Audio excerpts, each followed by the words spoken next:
Saudações, prezado. Eu me chamo Andresa Lucas da Silva e vou apresentar para vocês o trabalho Teoria da Sinalização, um estudo dos demonstrativos financeiros da Oi em recuperação judicial.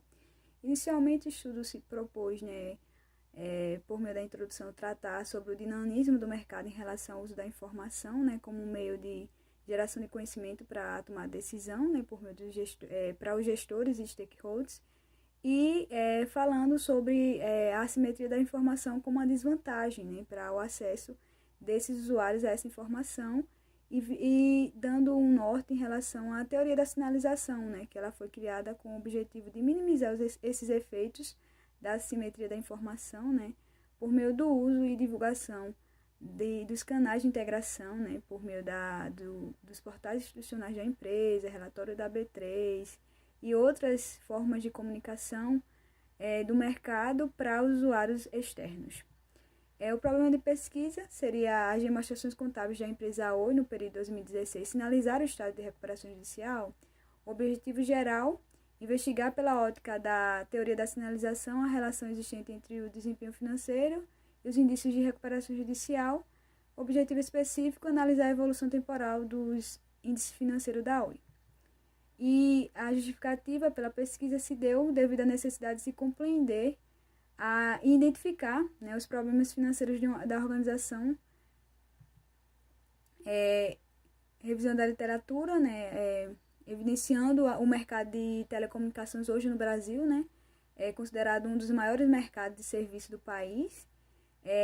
A telefonia hoje no Brasil, o Brasil está no 5º lugar em telefonia móvel e o 6º lugar em banda larga fixa, E tem-se que hoje, o mercado de telecomunicações é muito influenciado pelos fatores macroeconômicos, como o comportamento do consumidor, impostos, concorrência, tudo isso. E a teoria da sinalização, ela foi criada por Spencer, com a finalidade de reduzir o efeito da assimetria da informação, e ela permite a divulgação de sinais para o mercado, visando fornecer informação para usuários externos em relação a toda a situação econômica, financeira e organizacional da empresa, como forma de minimizar os efeitos de assimetria. E essas informações podem ser positivas ou negativas. E a lei 11.101/2005, que é a Lei de Recuperação Judicial, que ela é um instituto jurídico, que tem como objetivo viabilizar a superação de uma crise econômica e garantir a manutenção do emprego e da renda, o desenvolvimento econômico e também os interesses dos credores. Então, a Lei de Recuperação Judicial visa justamente esses elementos, garantir que os credores não sejam lesados, e permitir a continuidade do emprego, da renda e do desenvolvimento econômico naquela região onde a empresa está instalada. E os estudos anteriores de Kahn e Beori 2011, se propuseram a analisar os aspectos do desenvolvimento econômico que influenciaram a empresa a divulgar indicadores de desempenho, por meio de discovery voluntário. Silva e Garcia, eles objetivaram verificar a aplicação da teoria da sinalização partindo do pressuposto que os indicadores contábeis emitem sinais de alguma forma, sobre a situação econômica da empresa. Andrade e Lucena 2018 buscaram analisar os principais modelos de verificação de insolvência das empresas no Brasil e, por meio dessa análise, observar quais modelos mais evidenciam crise na empresa. A classificação, a metodologia, a classificação da pesquisa, os objetivos específicos seria descritiva, a natureza da pesquisa documental, método de coleta quantitativo e técnica de análise seria a observação temporal dos índices financeiros e econômicos da empresa. O cenário da Oi atualmente, ela é considerada a maior empresa de telefonia fixa do Brasil.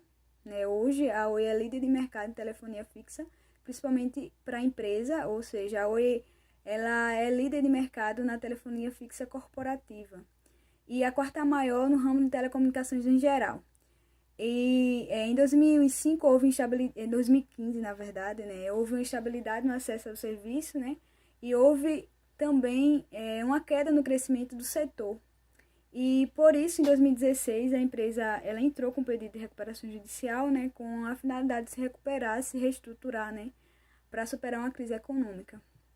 E agora vamos analisar, né, os principais índices da empresa. Né? O trabalho propôs analisar desde 2014, né, um cenário antes da recuperação, um cenário depois da recuperação, e observou-se que o índice de liquidez, né, aquele que representa a capacidade de pagamento da empresa, principalmente com foco nos índices de curto prazo, né, a liquidez imediata e a corrente, ela perdeu esse desempenho, né, da capacidade de pagamento. A variação percentual foi menos 87% em liquidez imediata e menos 53% em liquidez corrente, né? Então, isso evidencia uma saúde financeira frágil da empresa. Os índices de endividamento, né, que representam o comportamento do ativo em relação ao endividamento da empresa, observou-se uma variação percentual negativa em relação à composição do endividamento. Né? Esse quadro evidencia já uma fragilidade desde 2014, né, evidenciando que a empresa realmente estava enfrentando uma crise econômica. E o índice de rentabilidade, né, que é aquele que observa o retorno dos investimentos sobre a operação da empresa, né, o retorno para os investidores sobre todas as operações da organização. E observou-se que, diante desses índices, a margem líquida, né, da empresa, ela, do período antes da recuperação, o período durante a recuperação, né, foram negativos. O giro do ativo, né, que seria o quanto retorna de vendas para a organização, foram menor que 1, né, evidenciaram também uma crise, uma situação fragilizada financeiramente da organização. E os índices de capital de giro, né, o índice de capital de giro, ele representa o quanto a empresa tem em relação às suas dívidas, né, do ativo, em relação às suas dívidas, como a empresa está pagando suas despesas de acordo com o que ela tem, né, tanto no passivo como no ativo. E observou-se uma variação, né, antes e durante, que evidenciaram uma crise econômica. Por exemplo, o saldo de tesouraria, né, 23,86%, né, necessidade de capital de giro, 2,55%. Então, são índices preocupantes em relação a estrutura da Oi, né, o porte da empresa, que é muito grande. E as considerações finais, né, os índices financeiros de liquidez e endividamento permitiram verificar a fragilidade financeira da empresa, né. Os índices sinalizaram expressamente seus usuários uma perda de mais de 80% na capacidade de pagamento. O índice de endividamento observou-se uma baixa, né, nos desempenhos financeiros devido ao crescimento das suas dívidas.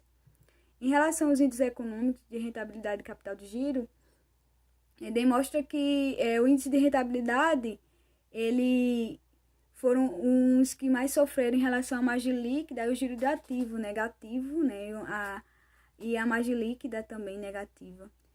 Os estudos demonstrativos da Oi possibilitou concluir que os índices de capital de giro eles não representaram grandes variações, mas que permitiram concluir que houve uma queda no desempenho em relação aos outros índices. Dessa forma, verificou-se que os estudos dos diferentes índices sinalizaram os stakeholders da organização informações relevantes que evidenciaram a saúde fragilizada da empresa, com ênfase no resultado dos índices de liquidez, endividamento e rentabilidade, que demonstraram variações significativas, né? E, além disso, a análise possibilitou observar de forma holística o desempenho da empresa durante esse período, né? Correlacionando informações de mercado e a sua situação em relação à crise que ela enfrentou desde 2014. E a limitação da pesquisa, né? Se deu em relação ao tempo de pesquisa, né, a limitação desse período. Sugestões para futuras pesquisas, né, fazer análise dos anos seguintes do estudo proposto para verificar os desempenhos temporais dos índices financeiros e o cumprimento dos objetivos do plano de recuperação judicial, né, que hoje ainda se encontra em recuperação. Então, a sugestão é que se possa estudar futuramente e estudos que salientem a importância profissional contábil, né, nessa parte dos desempenhos financeiros no decorrer dos anos. Muito obrigada pela atenção.